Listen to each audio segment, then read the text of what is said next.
In this episode of Design Deep Dives, we are covering Scandinavian design style. If you want a space that feels light, bright, airy, and calm, you might find some inspiration in this video. So let's get into it.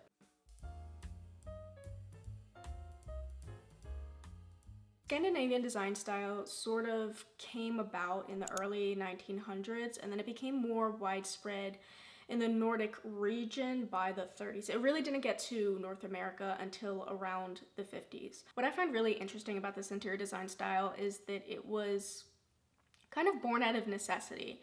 It was this adaptive response to really dark, harsh, long Scandinavian winters that sort of changed interior design in that area to maximize daylight and warmth. So every defining element of Scandinavian design is incredibly thought out and intentional, and really the overarching goal is to maximize daylight.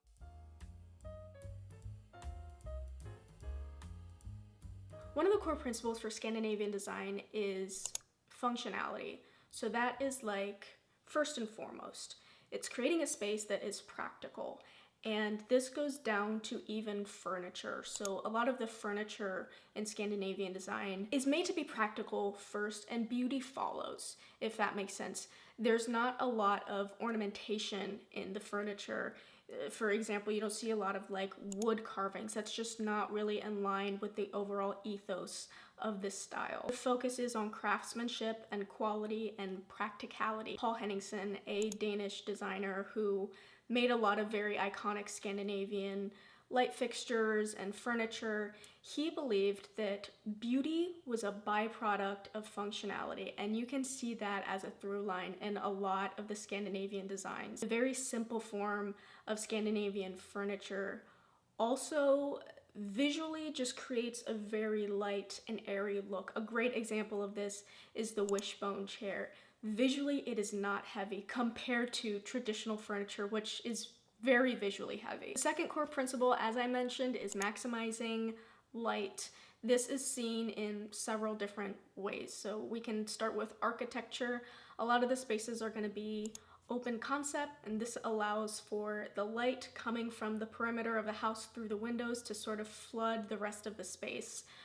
A lot of the windows are going to also be larger than average, and again, this is just to let in as much natural light as possible because it's scarce in those areas. Another thing is that window treatments are actually very rarely used because they're not trying to cover up the light that's coming in. Everything they're doing is to maximize daylight, and so they really don't want to block it with window treatments. I'm not saying that you can't have a curtain or some kind of shade. I'm just saying in the most authentic versions of this style, window treatments are pretty rare. Now, there's a lot of effort put into maximizing daylight, but there is only so much of that. It's kind of a limited resource.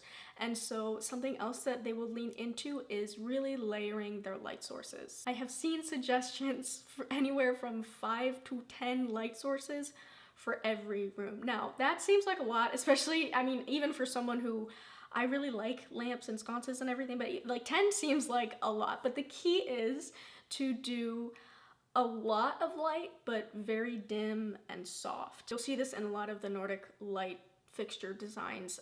One iconic one is Paul Henningsen's pH light. You've probably seen it before. It's that 3-tiered one. This one was specifically designed to cast the light as far throughout the room as possible, while also minimizing the harshness of the light bulb itself. So those are what the sort of petals are for that light fixture. It's very thoughtfully designed, and so I would just urge you, if you are looking to create this style in your space, to really layer as much light sources as possible, but make sure it's not like a heavy overhead harsh light. You want it to be dim and soft because that just adds to the coziness. Now, going beyond having real big windows and open concept space and a really layered lighting plan, another way to make your space feel brighter is to go for a neutral color palette that is very light. And this is a really distinct feature of Scandinavian design style that I think we're all really familiar with. The thing about having a minimalist space is if you go for cool undertones, the space will feel kind of stark and sterile, almost like a hospital. So the way to combat this is to go for tones that have a warm base rather than a cool base. So make sure paint colors and textiles that you are choosing have that warmth. Another core principle for Scandinavian design style is simplicity. Like I said, it's kind of a minimalistic look. It's very pared back and edited. And if you have a hard time editing your space, this might be something that you struggle with a bit, because again, like I said, it kind of has everything you need and nothing you don't. And that goes for the form of the furniture, it goes for decor, and it goes for art as well. Very clean, very simple lines. This adds to the overall airiness of Scandinavian design, and it really allows every individual piece to hold its own and kind of shine.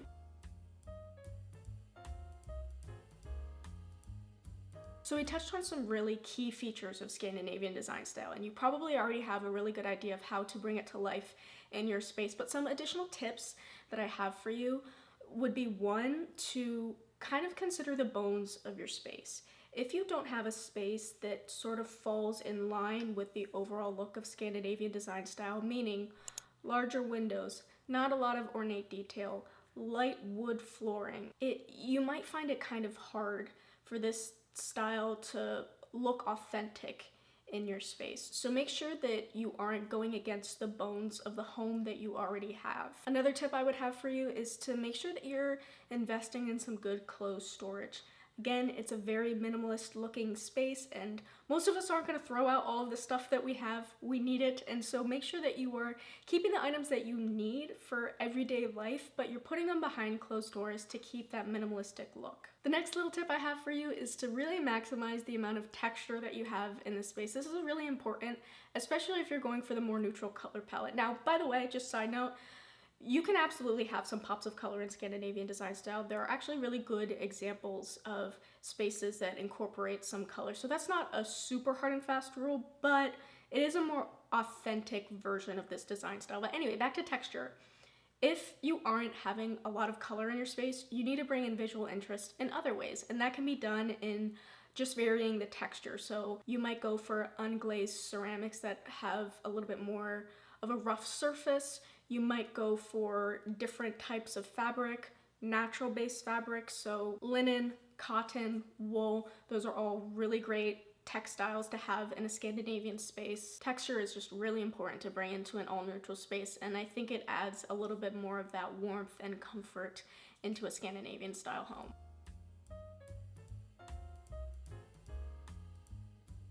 Let's talk about pros and cons for this design style.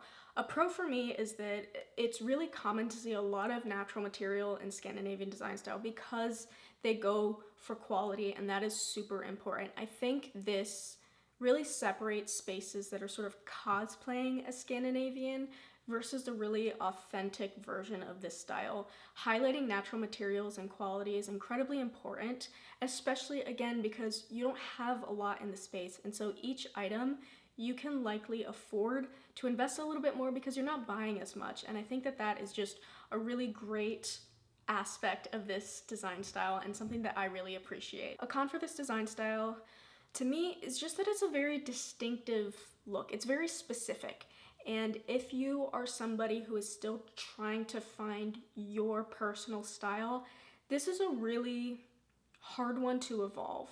Because the furniture is very distinct, it's very Scandinavian, because the color palette is so strict, it's a bit more of a box than I think is ideal for someone who is still learning what they truly like. So that's definitely something to keep in mind. If you've loved Scandinavian design style for years, I would say go for it. That's it for this video. If you found it helpful, you can hit the like button, and if you want to see more stuff like this, you can subscribe. I appreciate you watching till the end, and I will see you in my next video.